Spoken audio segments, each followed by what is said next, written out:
Đilas je sve što uradio, ne samo pokazao svoje pravo lice, nego zaista pokazao kako on vidi Srbiju gde bi građani trebali se sukobljavaju, da priželjkuje građanski rat ili priželjkuje građanski rat, bratoubilački rat, da opet Srbi na Srbe dižu ruke i da se proliva krv, naša krv po našim ulicama, što je apsolutno neprihvatljivo i nedozvoljeno.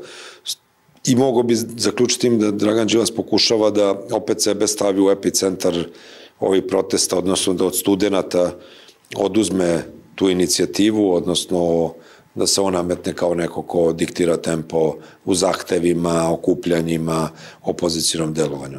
Tako bih to definisao kao zaključak svega onoga što smo mogli, nažalost, da vidimo noćas u Beogradu, na sramotu Dragana Đilasa, a još je sramotnije ili veća sramota za sve one koji pokušavaju da ga opravdaju. Jer to je prosto neverovatno i nepristojno.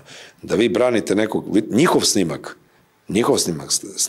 Đilasove stranke, snimak koji su oni objavili, pokazuje kako on izleće s kola, pokazuje kako on ulazi u raspravu i pokazuje kako on kreće u fizički napad. I jednom, pa drugi put. Obratite pažnju, on kreće u napad, pa se povuče, pa onda se opet vrati da se do kraja tuče i da nasrće na ove mlade ljude. Nasrće na mlade ljude. Ali to su mahom bili momci od 20 godina.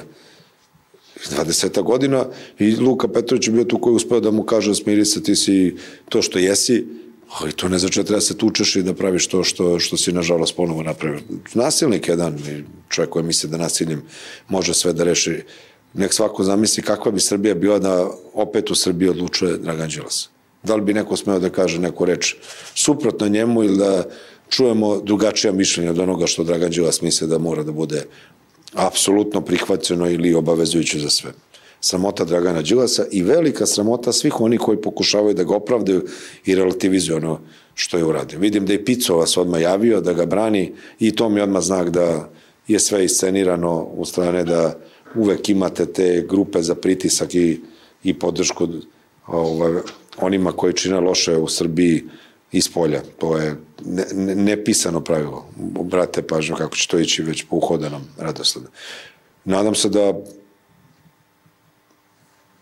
će nadležni organi raditi svoj posao i zakon mora da važi za sve.